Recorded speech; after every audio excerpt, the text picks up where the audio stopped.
Welcome to the Encore Audio Archives YouTube channel. I'm Taper Dave, and this is my channel. I've uploaded hundreds of talks here that I've recorded at meetings in West LA, and I've also recorded conventions starting in 2013. I've got a bunch of those up. And Walt and Mary Murray, the original owners of Encore Audio Archives, started the company in the 80s, and Walt recorded Joe and Charlie's and a bunch of stuff down in Vista, California. My sobriety date is June 20th of 1994. I hope you find something you like, so please like and subscribe to my channel and comment down below. If you want to hear something that I don't have or that you don't see, I'll see that I get it. Anyways, take care and have a great day if you want to.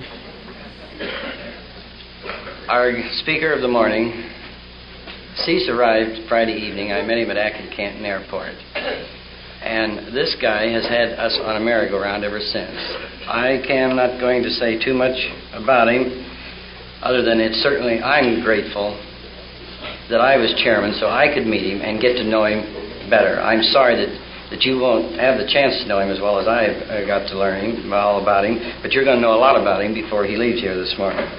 So, without further ado, I'd like to present our morning speaker, Cecil C. from Saskatchewan, Prince Albert, Canada. Cecil.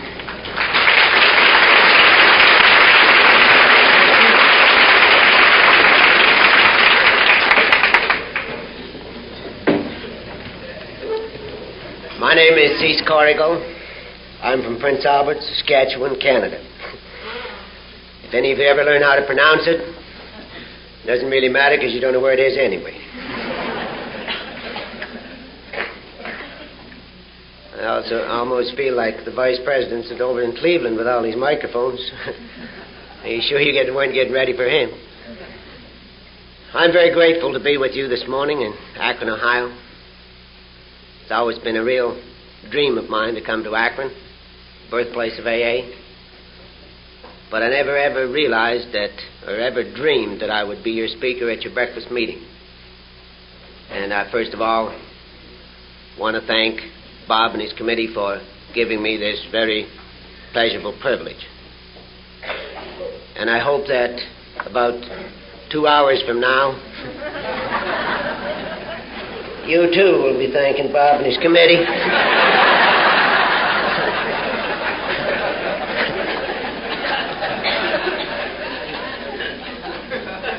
Every time I'm asked to speak, I take off my watch. Reminds me of the story of the little Catholic boy and the little Baptist boy that used to play together. And they started comparing each other's churches. And they just couldn't get through to each other, and so they decided that they would go to each other's church and find out really what went on. And they went to the Catholic church first, and the little Catholic boy explained the whole deal to him, and the little Baptist boy was quite impressed. And the next Sunday they went to the Baptist church, and the little Baptist boy was explaining to the little Catholic boy everything that was going on. And finally the Baptist minister stood up in the pulpit, took his watch off, and the little Catholic boy said, "What does that mean?" The little Baptist boy says, "Not a damn thing."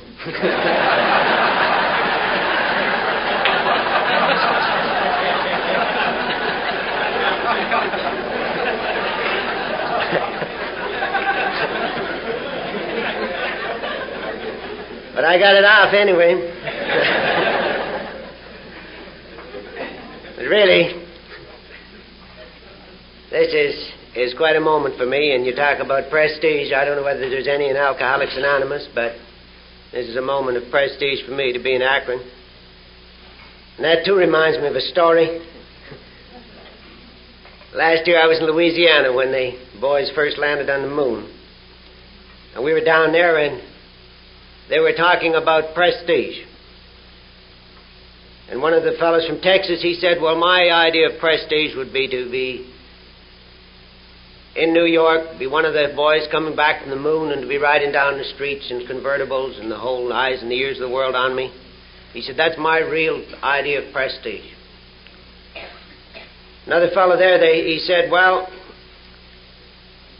my idea of prestige would be to be Lyndon Johnson, the day that the president was shot. He said they didn't have an election or anything. They just called Lindy and they said, "You're it."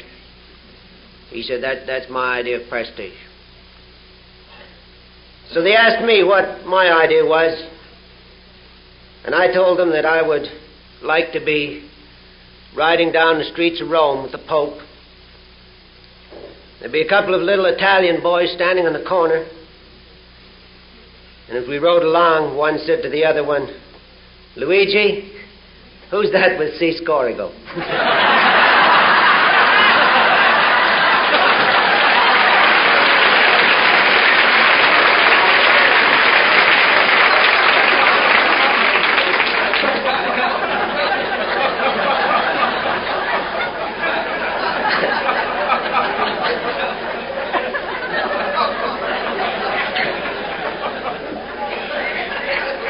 I would like to apologize to some of my friends here from Canada. They've heard me speak before, and I'm just one person. I haven't got two stories. I only got one story to tell.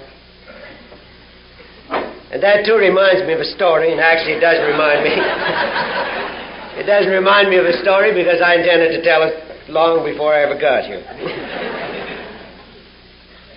But this story is about a Jewish boy that grew up that was living in a Catholic community.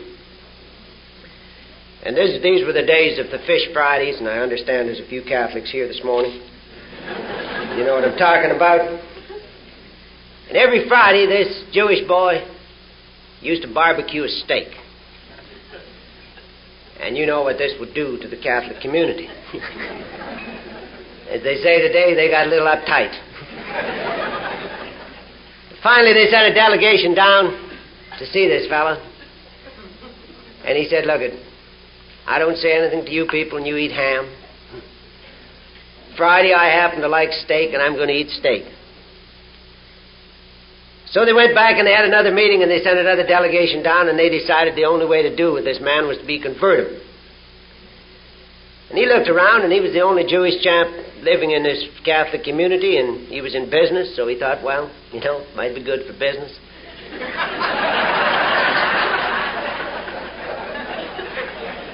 And they took him and they gave him all of the instructions. Finally, the great night arrived, and the Monsignor took him, and he took the holy water, and he said, "You were born a Jew, you were raised a Jew, and now you're a Catholic." Everybody shook his hand and welcomed him, and he went on his way. Next Friday, lo and behold, up comes the beautiful aroma of steak. And this time a delegation didn't go down, the whole community went down. And there was the little Jewish boy, and he had the barbecue sauce out. And he said, "You were born a cow, you were raised a cow, but tonight you're a fish."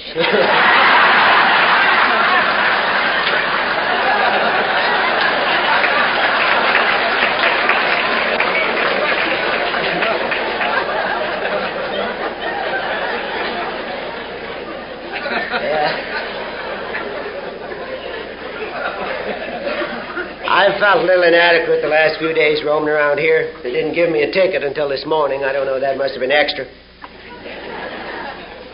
And I heard a few people say, "Who is the Canadian speaker?" And then I would like to have gone up and introduced myself, but I'm a very humble man.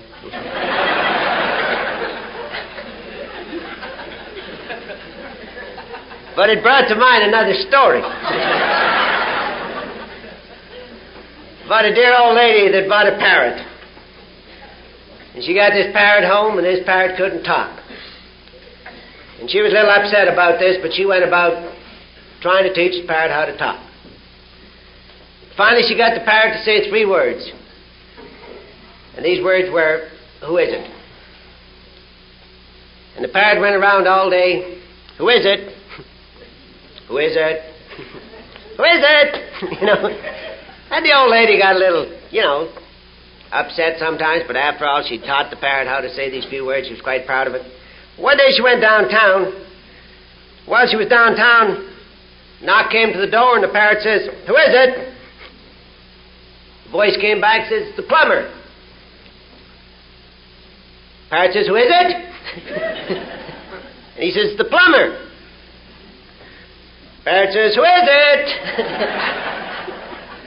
And the old plumber says, "Plumber, plumber." Parrot says, "Who is it?"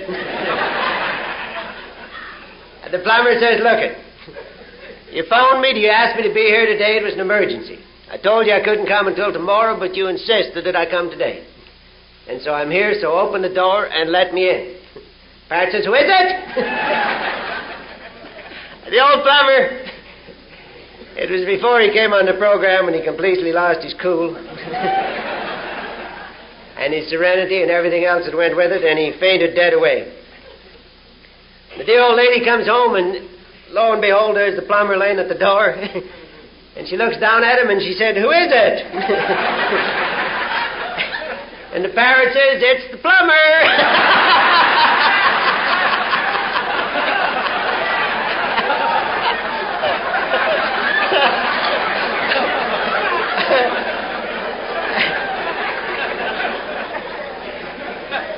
Well, I'm not the plumber, but I'm supposed to be your speaker, and I guess I better get on with it.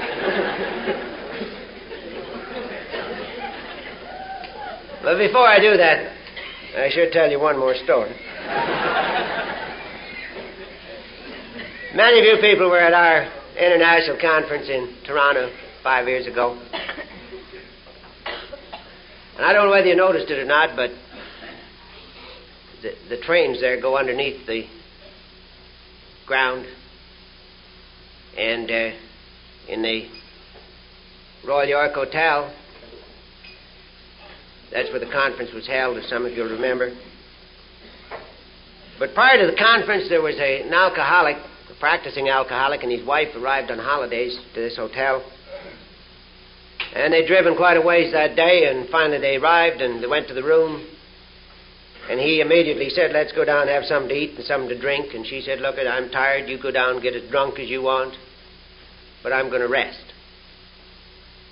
And she just lay on the bed for a little while, and the train went underneath, and a bed lamp came down and hit her on the head. And made quite a mess of her. And she phoned up the desk, and the assistant manager said, "Well, I don't believe this. I've been here for 26 years and I've never heard of this before." And she said, "Well, come up and see me, and I'll prove it to you." So the assistant manager went up, dressed in all of his finery. You know how these assistant managers are. And sure enough, here she was, covered with blood. The lamp was in the middle of the floor, and he said, I still don't believe it. Are you sure that you and your husband didn't have a fight?" And she said, "Look, the train goes underneath this place every 13 minutes. And she said, it went under here, there was a rattle, and the lamp came down and hit me on the head." He said, "I still don't believe it." So she said, "Tell you what we'll do. Let's put the lamp back. The train's going to go under there in a few minutes. You lie down in the bed here beside me, and I'll prove it to you that this happened." So the guy lays down there dressed in all of his finery. And they're waiting for the train, and the key turns in the lock. And through the door comes the alcoholic husband. And he said, "Mac, what are you doing in bed with my wife?" And the guy looked up at the drunk, and he said, "Would you believe I'm waiting for a train?"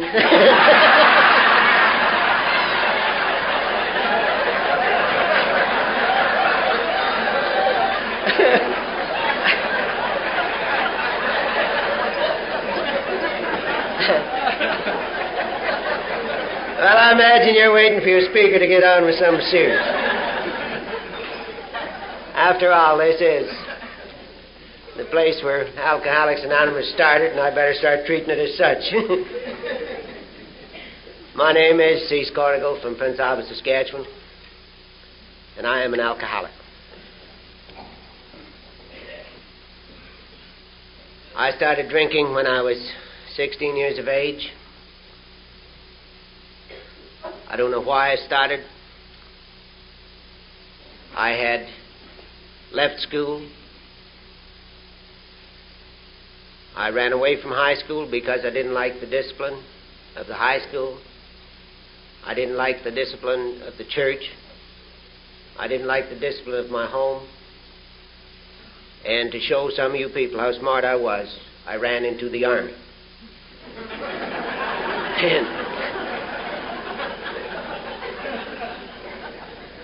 And they had me standing to attention for about 3 days straight to show me what discipline was. But that night I had my first drink. I went downtown with the rest of the boys. I was 16 years of age. I thought I was a big man. And I took a few drinks, and I found out I was a real big man. I was about 8 feet tall. I was a very intelligent man. I knew more about any given subject that they cared to discuss than the rest of them. And I found out that booze was an answer to my living problems.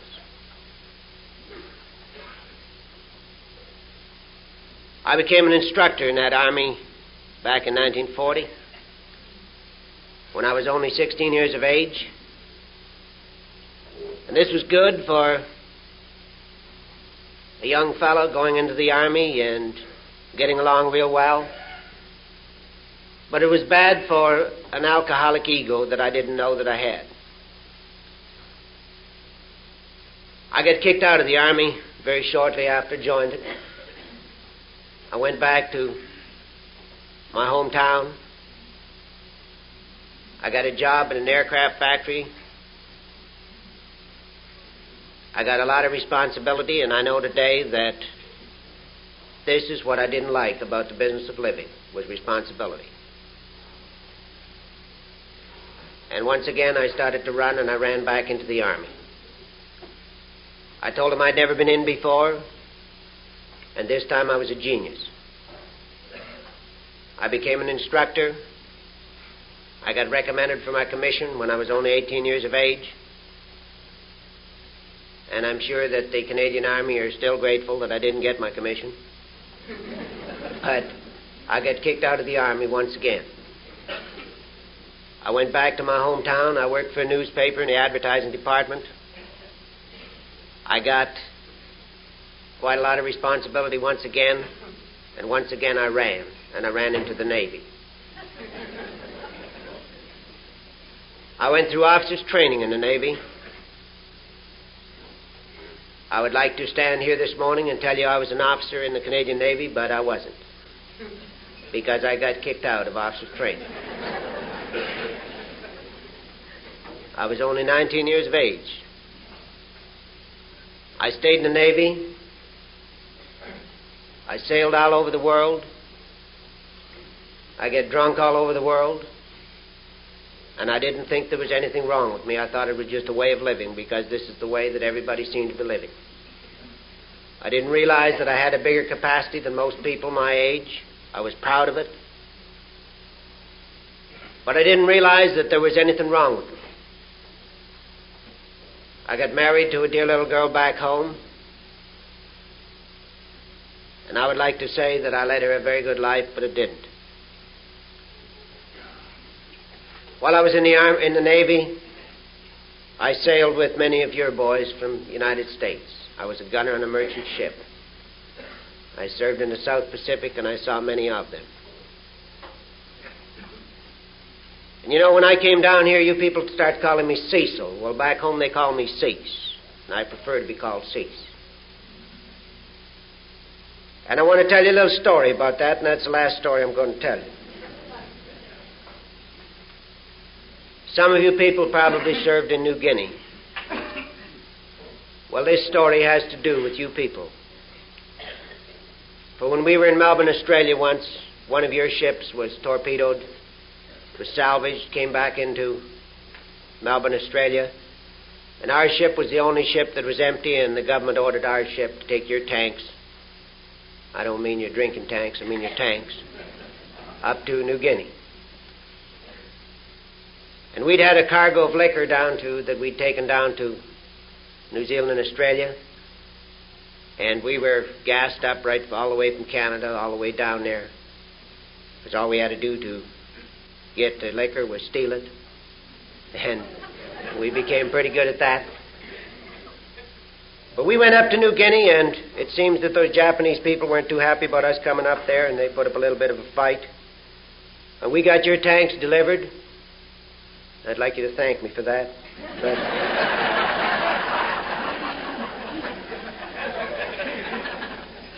But we were on our way out, and we were coming back to Australia. And our own aircraft came out to meet us and escort us back in. And our captain thought it was Japanese aircraft again, and he gave us an order to open fire. And we started shooting at our own aircraft. And I was in charge of this big forward gun, and I was shooting like crazy, and finally the gunnery officer realized we were shooting at our own aircraft, and he got a little panicky. And he took this big megaphone, and you have to visualize that he's up here and I'm down there, and I'm firing like crazy, and I don't know what he got panicking about because we weren't hitting anything anyway. But he took this big megaphone and he screamed down at me, and he said, "Cease fire!"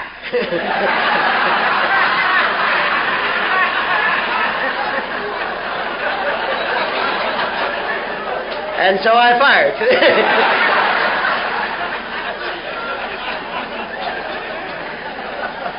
And I don't know what you're laughing about. I got kicked out of the Navy and became a practicing alcoholic, and finally got into Alcoholics Anonymous, and you're stuck with me. When I came back from that Navy, I went back home, and I started celebrating the end of the war.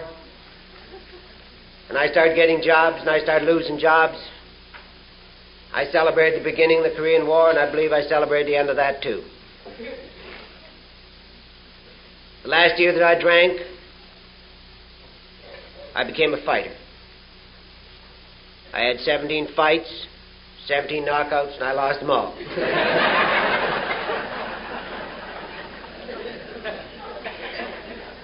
But the reason I mention that, it was a fight that brought me to Alcoholics Anonymous. One night I was at a stag for a hockey club back home. And a stag back home is just a high-class name for a big poker game. And I was in this big poker game, and it seems that I said something or did something that one big fella, about 265 pounds, didn't like. And he told me he didn't like it, and I told him I didn't like him. And that was the last fight that I ever had. And thank God it was. For I landed in hospital the next day. And you know, some people condemn the doctors. But I'll be ever grateful to a doctor that told me that morning what was wrong with me, because he'd been in the service with me. And he said, "Cease, I was in the service with you. You were an alcoholic then, and things haven't improved. You're worse than you used to be." And he said, "I would suggest that you do something about it." He said, "I have built you up physically, and there's nothing more that I can do for you." So I said, "Well, what am I supposed to do?" And he said, "Well, I would suggest that you join Alcoholics Anonymous." I'll be ever grateful to that doctor, because he didn't leave it at that. He went out, and he brought Alcoholics Anonymous to me. And that night, 2 chaps arrived to see me. One was the sloppiest drunk, I'm sure, in all of Canada. And he didn't have to talk. He came to see me. He was dressed up. He was clean. His hair was combed. His shoes were shined. He had on a silk shirt, and he had on a nice bow tie. And he didn't have to talk, because I knew that something had happened to him. The other chap was a chap that I'd been in the Army with. And he'd come out of the Army, and he'd get in trouble, and he had landed in penitentiary. And he had found Alcoholics Anonymous within the penitentiary. And they carried the message to me that night. That was January the 16th, 1952. I was 27 years of age. Because of you wonderful people, this wonderful program, because of a power greater than myself, I've never had to have a drink since. When I came out of hospital, they took me to my first meeting, and it was on a Saturday night. And I'll never forget that night as long as I live, and I hope I never do. For they played some games, and they had a little social evening before they had a meeting. And I didn't believe that these people were all sober because they were having too good a time. And I had never spent a Saturday night for a long, long time that I hadn't drank. And I couldn't believe that these people were having such a great time on a Saturday night. I even sniffed a few of them because I felt that they were getting half in the bag. And then they had a meeting. And some guy stood up and he said he'd been sober for a year. And I thought to myself, liar. You couldn't have been much of a drunk if you can stay sober for a year. Then I thought, I knew he was a traveling man, and I knew that he probably drank. I figured he probably drank out in the road. But there's one thing that I noticed that night, that there were a lot of people there that I knew had drank a lot of booze. And I saw them there enjoying themselves on a Saturday night. And I saw them and I heard them say that they were sober. And if nothing else, that impressed me. And about 2 o'clock in the morning, two of the old-timers took me in another room and they had a little chat with me. And they said, Cease, there are no muss in Alcoholics Anonymous. But there is a meeting tomorrow morning at 8 o'clock and you must be there.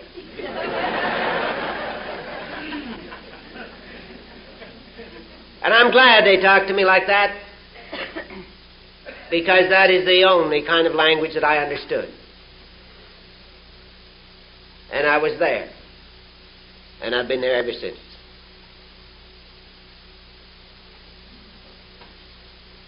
After about a year went by and the pats on the back stopped coming, and the people started taking it for granted that I was in Alcoholics Anonymous and that I was sober, a certain void came into my life. And I want some of you people to remember that, because this is going to happen to a lot of you. And I don't care whether you're in Alcoholics Anonymous, Al-Anon, or Alateen. This is going to happen to you. For people are going to start taking you for granted, and they're going to start looking at the newer member coming in, and they're going to expect you to do the same thing. And you're going to find a certain void in your life. And at that time, most people talked about how much they drank.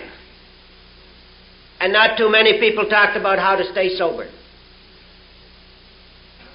And they stood up and they said, they told great stories about where they'd been and what jails and mental hospitals and everything. And the next one got up and he told a few more lies. And then I got up and told a few more besides that. And this is how we stayed sober. And of course, through the fellowship. But then some of us got together and we said, we talk about these steps, but that's all we ever do is talk about them. How are we making out in doing them? And we got a hold of that big book,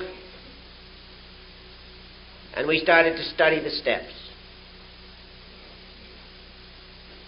And we had a chairman by the name of Ernie.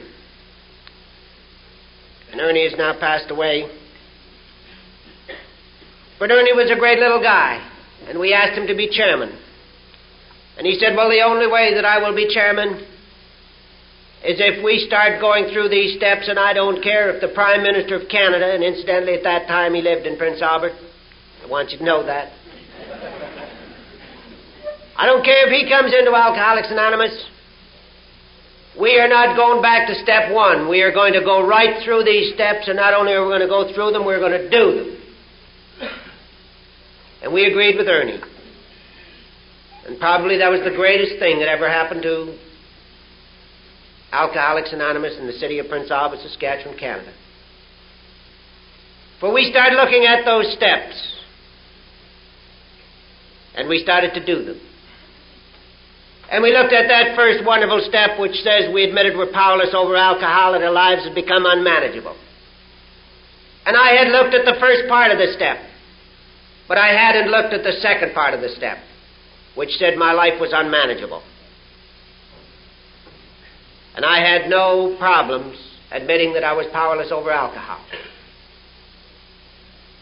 But I want each and every one of you this morning to look at your unmanageable life, and I don't care whether you're in Al-Anon, Alcoholics Anonymous, or Alateen. Look at the unmanageability of your life. And I'm not talking about while you're drinking, I'm talking about while you are sober. Because I found out that my life was more unmanageable after I came on the program than before I came on the program. I came into Alcoholics Anonymous and I owed thousands of dollars. I got a job with a real fine boss, and he bailed me out. He took me to the bank and he endorsed my note and he paid off all of my debts. And he made me sign a paper that I would never charge anything again. 2 years later, he had to make me sign the same paper.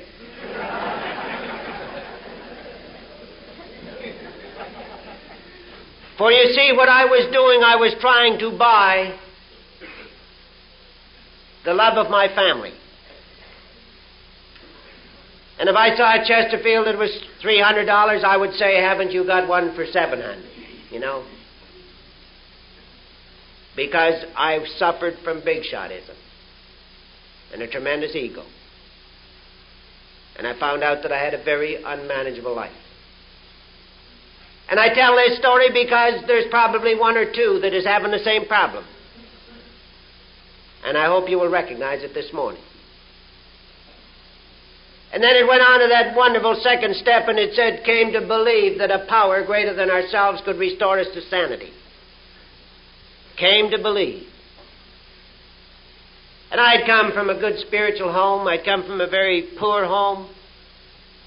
I had a very good spiritual upbringing, but somewhere along the line, I'd started to run the show by myself. And when it said, came to believe that this power greater than myself could restore me to sanity, I was 27 years of age. I had never been in a mental hospital. And I thought, well, how can I come back from somewhere I've never been? And then some of the dear old people took me aside. And they started to talk about my insane thinking. Not while I was drinking, but when I was sober.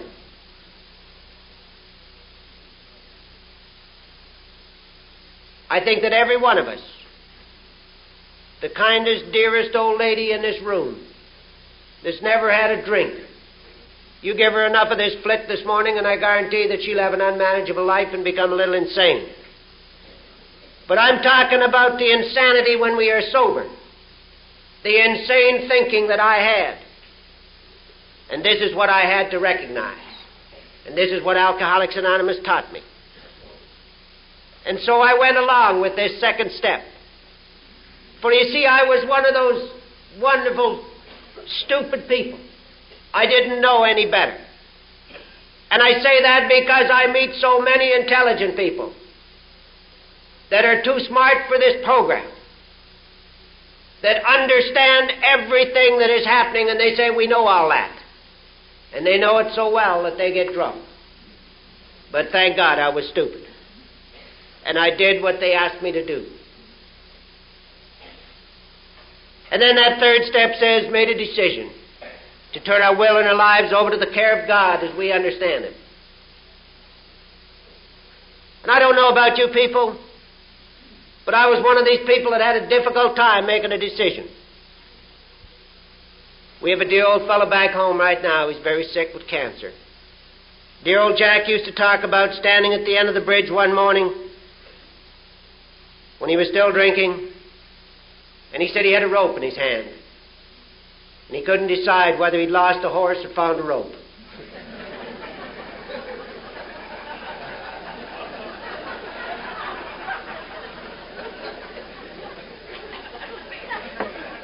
And that's how I was when it come to make a decision. I just couldn't make decisions. But I looked at these 3 wonderful steps, and it was explained to me this way. That I had an unmanageable life. In step 2, I could find a manager. And in step 3, all I had to do was turn my will and my life over to the care of this manager. And I hadn't done too good a job of managing my life. And I needed a manager. So that's the way I understood step 1, 2, and 3. And then it came to that step 4. Made a searching and fearless moral inventory of ourselves. Well, I'm sure in Akron, Ohio, that I'm talking to the wrong bunch of people. Because the birthplace of Alcoholics Anonymous, step 4, I would imagine, is taken the way it's supposed to be taken, is taken the way the book tells us to take it. But I'm going to tell you anyway, just in case there's someone just coming in that doesn't know it's supposed to be taken this way. Once again, I don't care whether you're an Al-Anon, Alcoholics Anonymous, or Alateen. But it said, made a searching and fearless moral inventory of ourselves.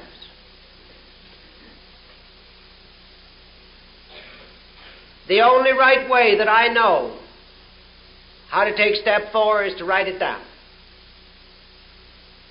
And I know there's a lot of people who say, well, I've taken a mental inventory. There are a lot of people who use every little bit that they can find, every excuse that they can find to prevent themselves from writing it down. They haven't got enough paper. Then there's the other extreme. There's nothing wrong with them. Well, if that's the case, write that down. Write down nothing. But then right underneath it, write down that you're a liar. And then you've got one thing wrong with you. But this is what it tells us in the book. It tells us how to take step 4.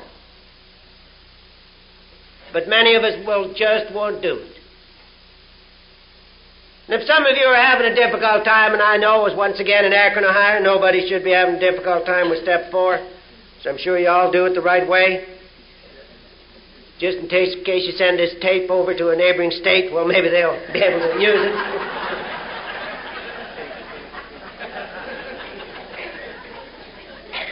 I'm going to give you an easy way to take step 4. If any of you are having problems with it, when you go home tonight, pick out the person that you dislike most in this world. And then write down everything that you dislike about them. And don't be easy on them. Write it down with a vengeance. And when you're all finished, put your own name up top.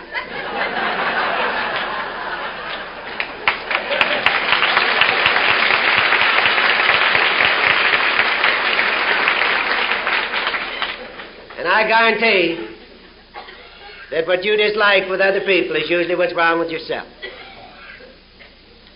And if you don't believe me, try it. And if you're going to argue, do it and then argue. But don't argue before you've done it. And then it goes on to that beautiful step 5, where it says, admitted to God, to ourselves, and to another human being, the exact nature of our wrongs. And you know, the only thing that's tough with step 5 is step 4. Because if you do step 4 properly, I guarantee that you will want to do step 5. And when you've done step 4 properly, you will find that you've done 2/3 of step 5. Because you've admitted to yourself and to another human being. You've admitted to yourself and to God. And now all you have to do is admit it to another human being. And I wonder why they take these steps in that sequence. And I wonder why it is that some people say, well, I haven't got to step 5 yet, I'm working on step 8.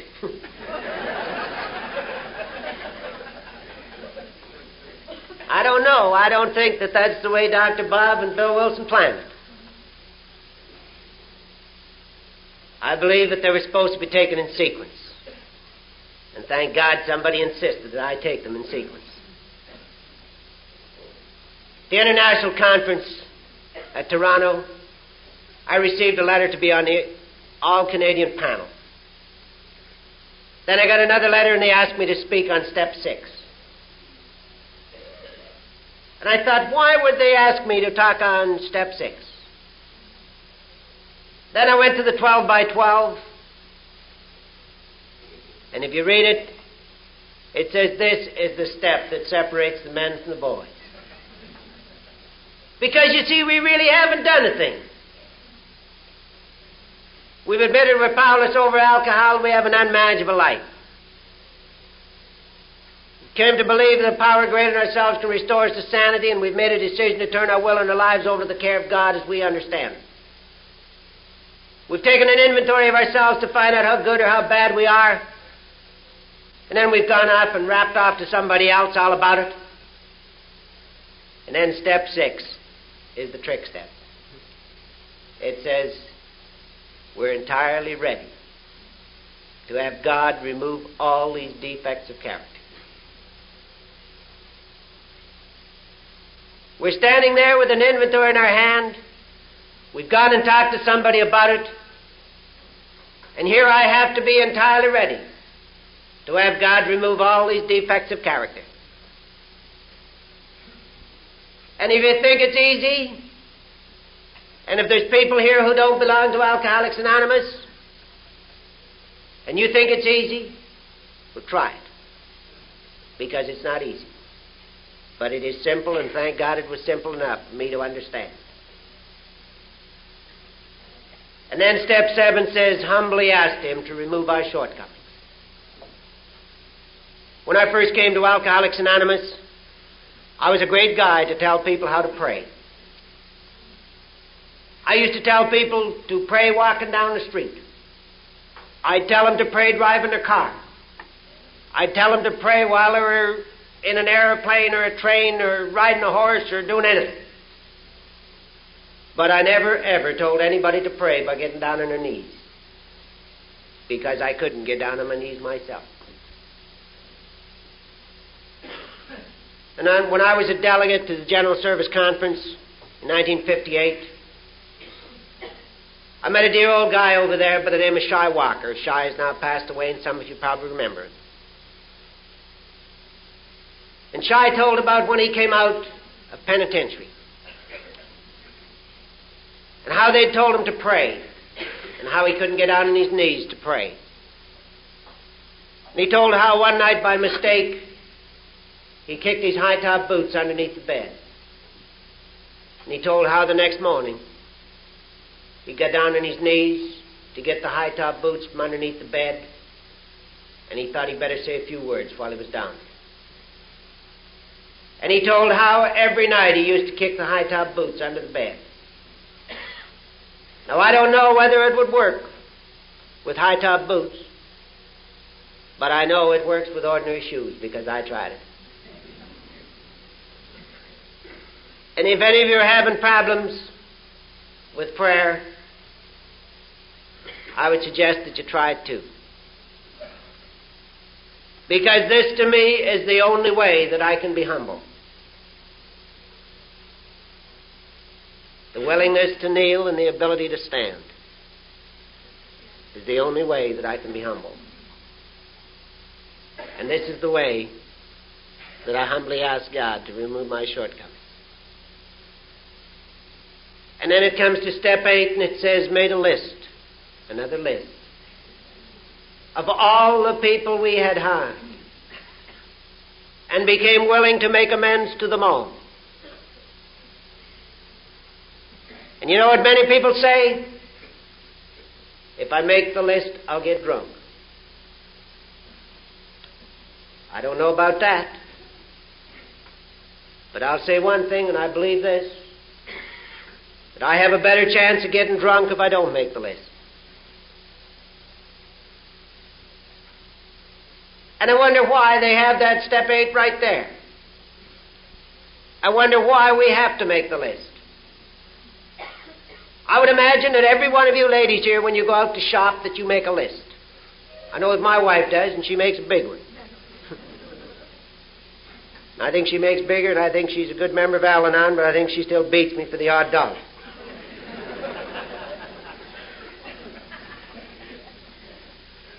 But why is it when they ask us to make a list? That's what it says. Made a list of all the people we had harmed and became willing to make amends to them all. That's all it asks us to do. And yet many of us refuse to do it. So if you haven't harmed anybody, I guarantee that you have harmed yourself. I know that I did. But the heartache that I caused for many, many people, I had to write it down, and I know that each and every one of us, whether we're in Al-Anon, Alateen, or Alcoholics Anonymous, we know who we have harmed. And that's what it asks us to do. And on this Founders Day in Akron, Ohio, I'm going to ask any one of you who haven't made these wonderful lists in Step 4 and Step 8, get with it. Because it means a lot to your contented sobriety and your contentment if you're a member of Al-Anon. And in Step 9 it said, made direct amends to such people wherever possible, except when to do so would injure them or others. And what is this step? What did it do for me? You know, the most difficult amend that I had to make, it wasn't paying back those thousands of dollars that I owed. I don't know how they treat you in the United States when you owe money. But back in Canada, if we owe money and we have a job, they make sure that we pay it back. They phone you and they come to see you, and they send sheriffs and people like that. So I don't deserve any credit for paying that money back, because they made sure that I did pay it back. But the amends that I had to make was to go out and apologize to people that I had harmed, and they didn't even know that I had harmed them. When I apologized to people for things that I had said about them, when I had assassinated their character that they talk about in the book. And you know, the toughest amend that I had to make was a lousy $3 amend. I was sitting in a high-class beer parlor back home. I always drank in high-class beer parlors. There was nobody else there that night, just me. And I was running a punch board. Most of you people wouldn't know what that is. We in Canada have to buy them from the United States.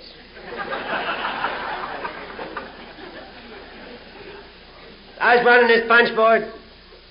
A couple of fellas came along. It was the middle of winter, and there was a big hockey game on, and they wanted me to have a beer with them, and I'd forgotten my wallet at home. I didn't have any money with me. They bought me a beer, and then they asked me to go to the hockey game, and I once again told them I was a little flat. So they took me to the hockey game.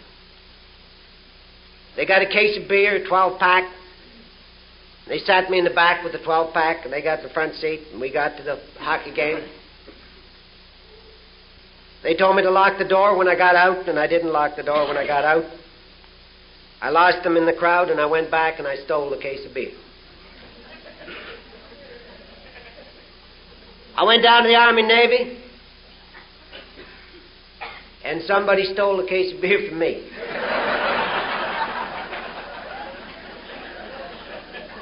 And I was going to clean that place out. I said, can you imagine? You know, a bottle-scarred veteran of the Atlantic coming in here to a bunch of thieves, you know.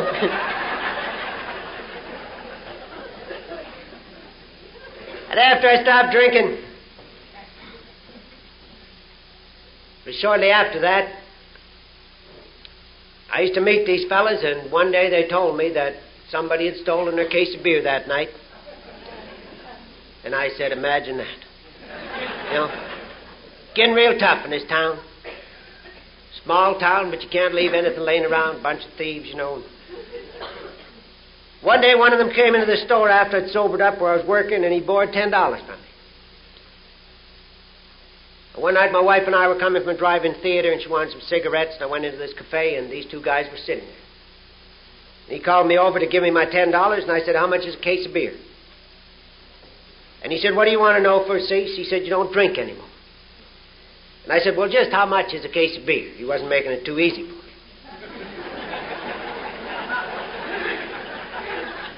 And he said, well, Cease, you don't drink anymore, don't worry about that beer. And finally I dropped $3 in front of him. And in a real fast voice I said, I was the one that stole the case of beer that night we went to the hockey game. Then guess what? They wouldn't believe it.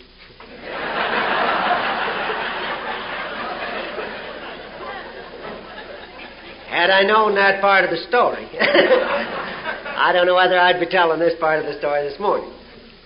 Because, you see, they used to grin at me every time I came around a corner.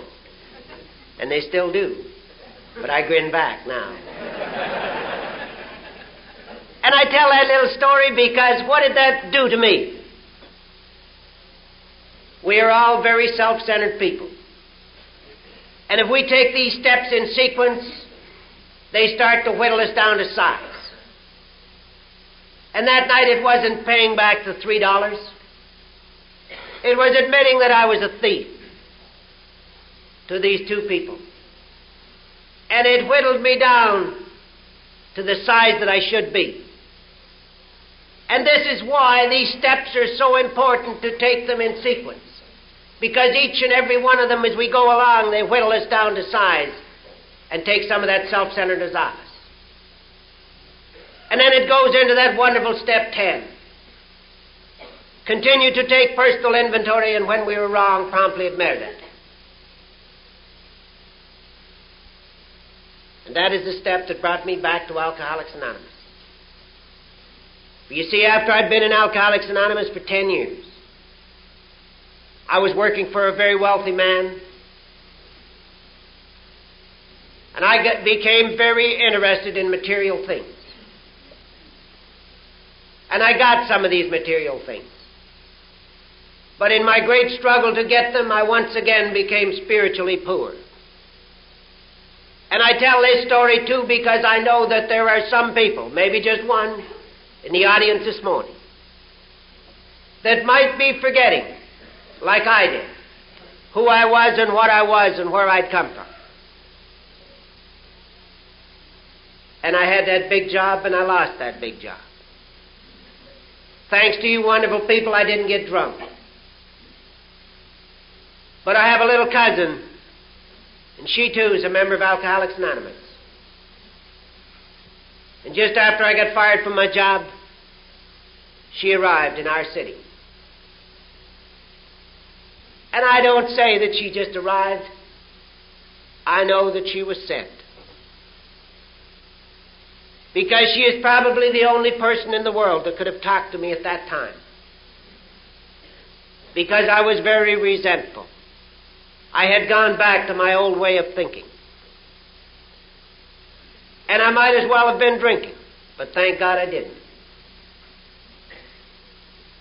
And I got ready one day to go to what we call a roundup back in Canada. It's a convention. And I went down to see this little gal just before I was leaving.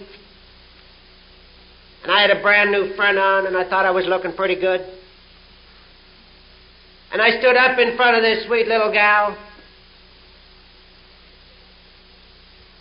And I'd like you to say a prayer for her this morning because she has cancer.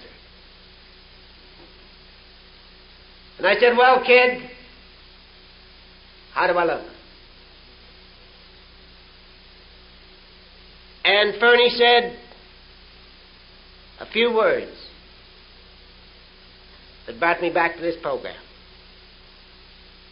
She said, you look real good on the outside, Cease, but how are you really on the inside? And I went to that roundup 600 miles away, and I started to once again look at old Cease. I went into Winnipeg, Manitoba, which is another 600 miles away, and I spent a couple of days there trying to organize my future. But I spent 2 days alone in a hotel room looking at cease. And I went back to my hometown, and I started to do the things that I was supposed to do in this program. And I came back to you wonderful people. Now I want you to know that I'd never got away from meetings. I was going to meetings. But I just forgot who I was and what I was and where I'd come from. But step 10 brought me back. And that wonderful step 11 says, sought through prayer and meditation to improve our conscious contact with God as we understand Him, praying only for the knowledge of His will for us and the power to carry that out. Isn't it wonderful that we can talk about prayer and that we can talk about meditation? Isn't it wonderful that we can pray and that we can meditate? And Willard from North Carolina, down in Brownwood, Texas last year, he said meditating to him was just listening for guidance. To improve our conscious contact with God as we understand it, praying only for the knowledge of His will for us and the power to carry that out. Praying only for the knowledge of His will for us, not our will, but His will. A year ago, I was trustee nominee for Canada West. In the morning of the election in New York, I said a little prayer. I said 2 prayers. I said, Dear God, if I get to be a trustee for Alcoholics Anonymous, please help me to do a good job. If I don't get to be trustee today, please help me accept it and find another purpose for me. And when the phone call came and they told me that I wasn't trustee, nominee, or trustee, I went for a ride in my car, and I was able to accept it. And when I was at Mount Eagle, Tennessee last November, a little preacher there talked about the 11th step. A Sunday morning meeting just like this after I had spoken. And he told us about prayer.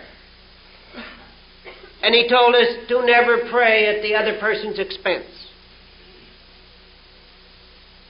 He said if you're on a football team, don't pray to win, because the people on the other team might be saying the same prayer.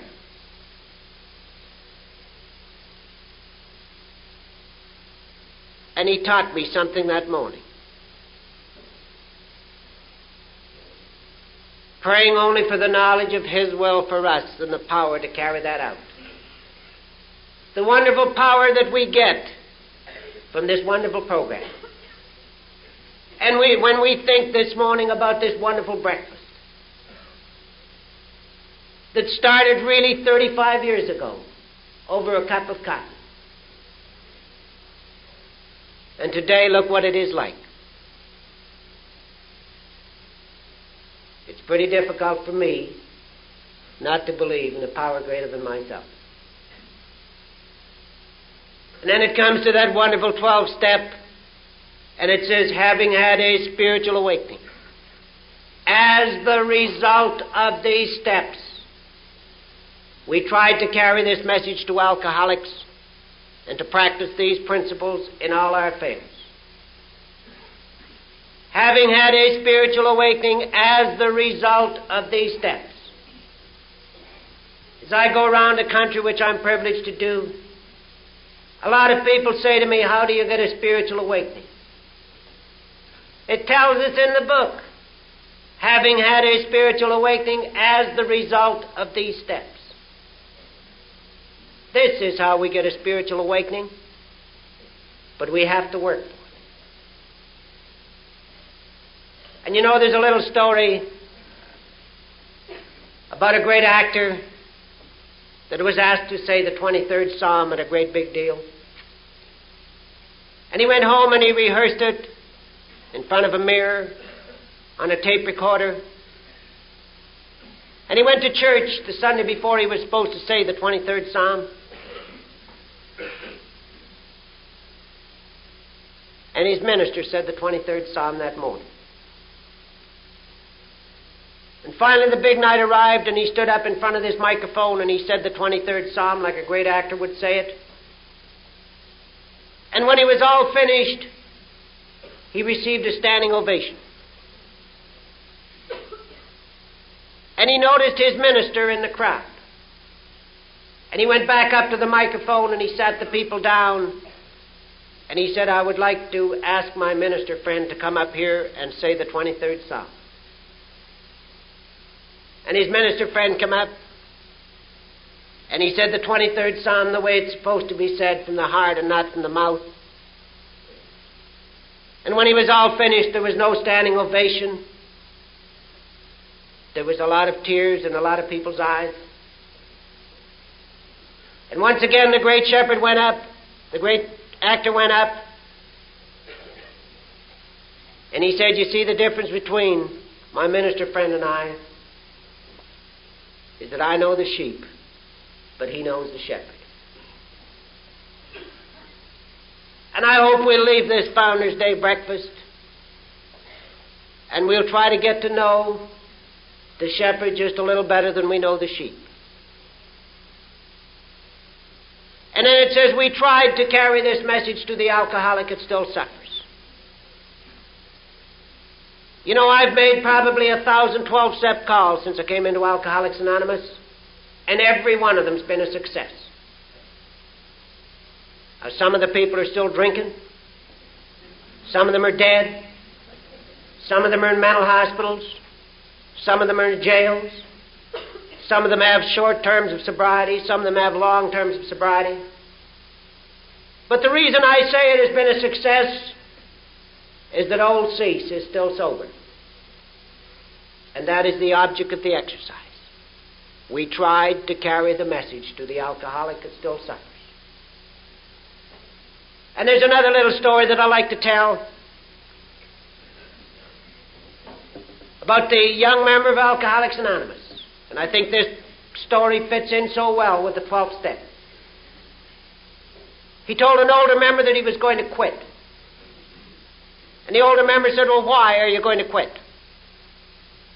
And he said, well, when I came to Alcoholics Anonymous, they told me there was no dues or there was no fees. They told me I didn't have to do anything. They just told me to come in and sit. He said, since I've been here, they want me to go to conventions. They want me to throw money in the kitty every time they pass it around. They want me to send money out to General Service Office. They want me to go and sit at hospitals. They want me to go on 12-step calls to jails. And he said, I'm getting sick and tired of it, and I'm going to quit. And the old member sat back for a moment in his easy-does-it way, and he said, you know, son, I don't blame you a bit. Because your story reminds me very much of the story of my life. For he said, when I was a very young man, my wife and I were blessed with a bouncing baby boy. And although somebody told us that 3 could live as cheap as 2, the moment that child was born, he started to cost me money. My wife had to stay in hospital, and I had to hire extra nurses. I had to take the boy home, and I had to hire somebody to look after him. Every time I went downtown, they needed some special formula for the kid. Finally, he started to creep around, and he wanted some toys. They wanted some toys for him. Finally, he wanted a tricycle. And I bought him a tricycle. Finally, the tricycle wasn't big enough. He wanted a small bicycle. Finally, he outgrew that, and he went into public school, and he needed a bicycle, a bigger one. And I bought him that. Finally, he went into high school, and there he really started to cost me money. The bicycle wasn't big enough. He wanted an old motorbike. Then he wanted an old car. Extra money to take the girls out. Extra money for sporting good equipment. Extra money to go away to camp at summertime. And I was like you. I was getting sick and tired of it. But then he said, in the final year of high school, that boy of ours died. And he hasn't cost me a penny since. Do what you like with that story, folks. But especially in Akron, Ohio, let's keep this wonderful fellowship of Alcoholics Anonymous really alive. and don't let it die. And then it says we try to practice these principles in all our affairs. This is what it asks us to do. Not only at an AA meeting, not only at a Founders Day breakfast, but what are we going to be like today on our way home? What are we going to be like this afternoon when we get home? What are we going to be like tomorrow morning on the job? And I don't care, once again, whether you belong to Alcoholics Anonymous, Alateen, or Al-Anon. What are we going to be like when we leave here? This is what it teaches us in Alcoholics Anonymous, to practice these principles in all our affairs. The great Vincent Peale, one time, he was asked to make film out in Hollywood along with Eddie Rickenbacker. They were supposed to be there at 3:30 in the afternoon. And they arrived at 3:30. There wasn't anybody yet on the set. Finally, 3:45, somebody roamed on. Finally, 4 o'clock, somebody else came on. Vincent Peale was a little bit busy. Finally, about 4:30, poor old Vincent completely lost his cool. And he went up to the director and he said, "Look it, you told us to be here at 3:30. I was here, along with Eddie Rickenbacker. We're both very, very busy people. But none of you people were here. It's 4:30, I'm a busy man, and I've got another appointment, and you want us to make a film." And he ranted and raved and completely lost his serenity. And finally he looked over, and there's Eddie Rickenbacker sitting underneath an old tree, and he found a rocking chair. And he's rocking. He walked over to Eddie Rickenbacker and he said, "How can you sit there, rocking like an idiot?" He said, "They told us to be here at 3:30, we were here, and it's 4:30 now, and we're still not on with the show. What's with you?" Eddie Rickenbacker looked up at Vincent Peale, and he said, "I'm just trying to practice what you preach."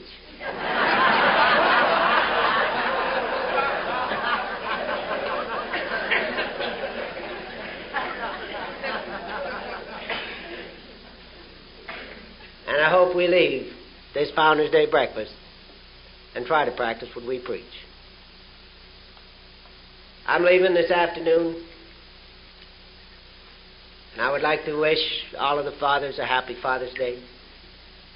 I'm leaving from Cleveland. I'm flying home. And I want you people to know that I, like Murray, have spent a wonderful time in Akron, Ohio. And I'm going back to Canada a much wealthier man. The very fact that I've been to Akron, Ohio, the birthplace of Alcoholics Anonymous, the very fact that I've been allowed to share and care a little bit with you this weekend. I'm going back with a whole pail full of AA. And tonight, in Toronto, I meet a little gal, or she's going to meet me. She's my daughter. She, too, is a member of Alcoholics Anonymous. When I arrive home, about another week's time, I have to go straight to Vancouver. I have another little gal who's a member of Alateen, and she's visiting at home in her holidays. And my wife is a member of Al-Anon.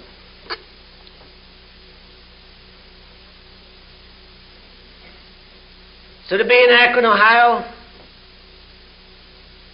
means a lot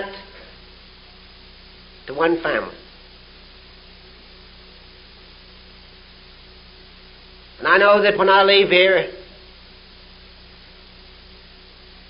there's no way that I cannot say a prayer of gratitude.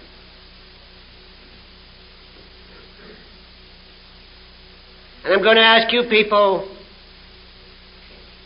to remember that you live in the birthplace of Alcoholics Anonymous. And I want you to know that back home It's a real big thing for any one of us to even talk about Akron, Ohio. And yet I think that some of you people take it for granted. But please don't. Let's not forget who we are and what we are and where we came from. And there's a little town just outside of Omaha, Nebraska. And this little town is called Boys Town. And as you drive up to it, you see a statue. It's a statue of one little boy carrying another little boy. And you can tell by the way that he is stooped over, by the sweat on his brow, that he's having a very difficult time. But underneath are simple words, something like this. No, Lord, he is not heavy, for he is my brother. And that is what I've found in Alcoholics Anonymous. And I'm going to leave these few words with you, and I hope that they'll help you as much as they've helped me. You all look real good on the outside this morning, but how are you really on the inside? Thank you.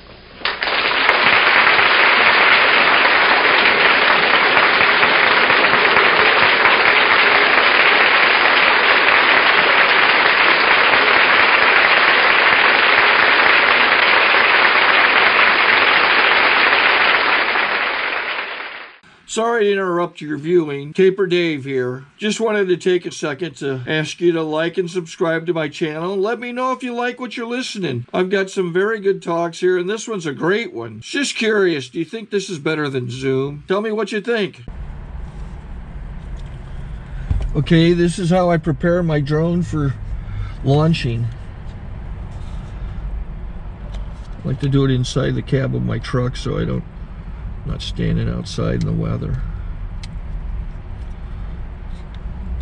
To install the joysticks for control, up and down, right and left, powered on. I have an Android phone that I use to connect it to the drone with. And it's actually controlled through the iPhone, through an app. Oops, wrong way. It's actually controlled through the iPhone, or through this Android phone, through the app. It's actually controlled through the Android phone, through an app, and you connect it through this short connection right here.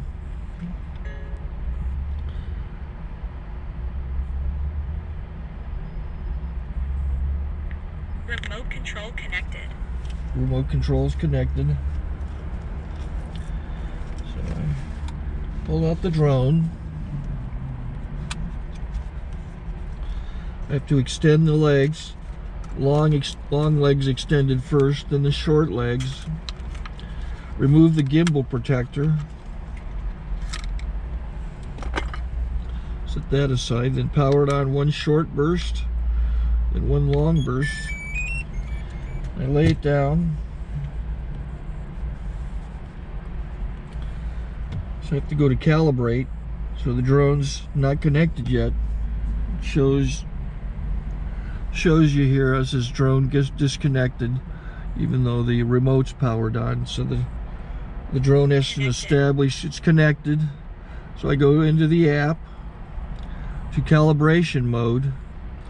First I'll calibrate the remote controller. Start calibration.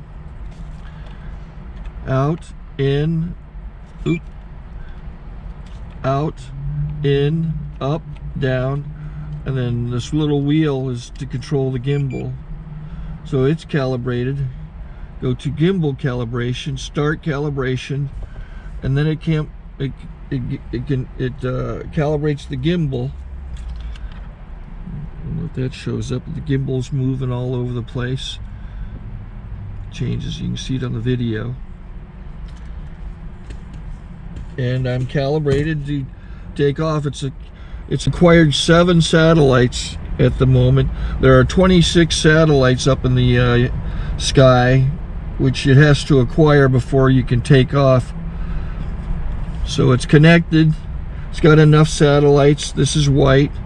I can go to press this little arrow button, swipe right to take off, and it would start the motors if I slid this to the right. But I'll wait till I get outside. Don't want to do it inside.